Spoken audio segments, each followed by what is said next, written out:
Okay, the weather's getting nicer, which means more folks are gonna get outside, and when we get outside, we like to go for a run. So today I wanna talk to you about perfect running form. Perfect running form means we're looking for what can be the most biomechanically efficient and give you the best run with the least amount of pain, the best endurance, and quite frankly, feeling good while you run.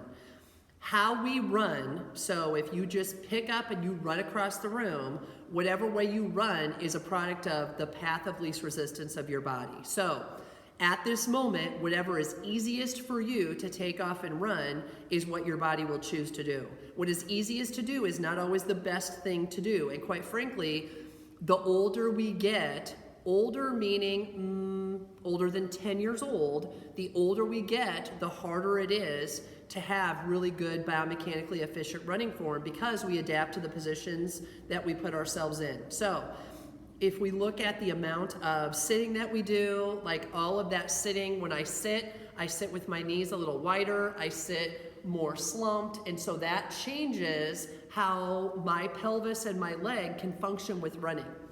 Perfect running form, meaning biomechanically efficient running form, your body is looking to get your leg to midline.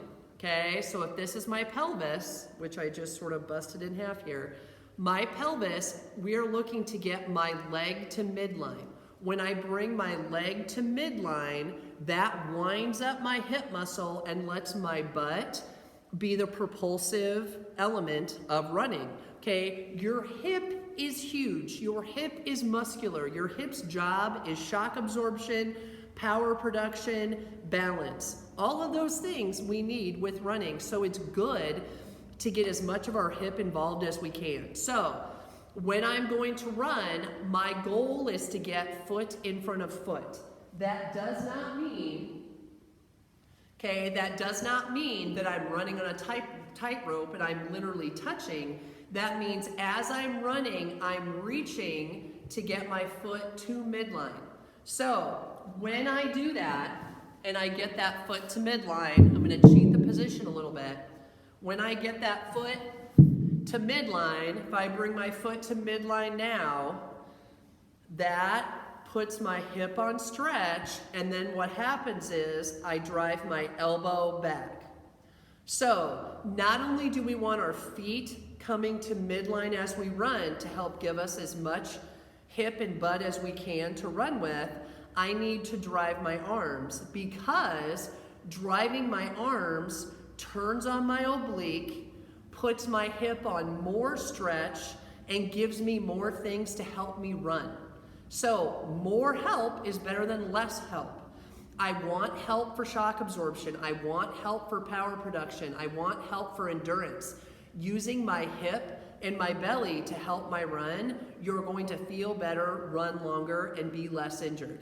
So if I focus on driving that leg to midline, and then my elbow gets behind my body, so as I run, relaxed elbows, but we want your elbow to go back, because when my elbow goes back, it rotates my trunk a little bit, it rotates my pelvis a little bit, so now my leg is going in, pelvis is going out, bigger stretch through my hip, this leg is back, pulling my abs on stretch here, my arm drives here, puts my belly on more stretch, and that stretch, boom, helps propel that next leg. So, going out on your run as we get ready to get started to be outside, you can spend time focusing on, okay, first I'm gonna work on bringing it to midline. So if I'm on the track in a lane, if I'm on the trail on a line, if I'm running on the county road that I run on and there's a painted line on the side,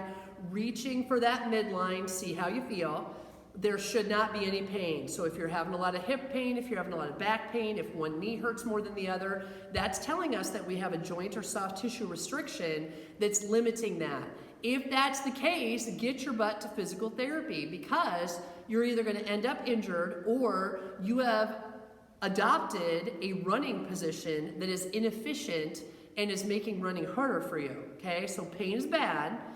But now as I run, I can spend a quarter mile or 200 feet or 5 miles or whatever a portion of your run is, focusing on reaching to midline. Then relax your brain and then focus on driving your elbows, and then relax your brain and then try to put it all together.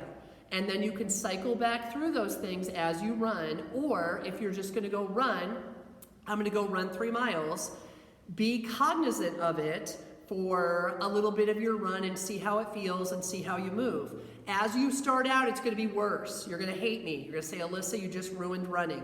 And I did, because A, I'm making you think, and B, I am telling you this is the most efficient position for turning on butt and belly.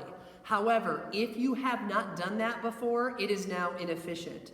So there's going to be a period of running being harder a little bit before running gets easier. But once running gets easier, because you've figured out how to motor plan this position, your times are gonna drop, you're gonna feel better, you're gonna have better endurance, you're gonna have better power up hills, all because you focused on where do my feet go in relation to my hip, and does my arm drive enough to turn on my belly?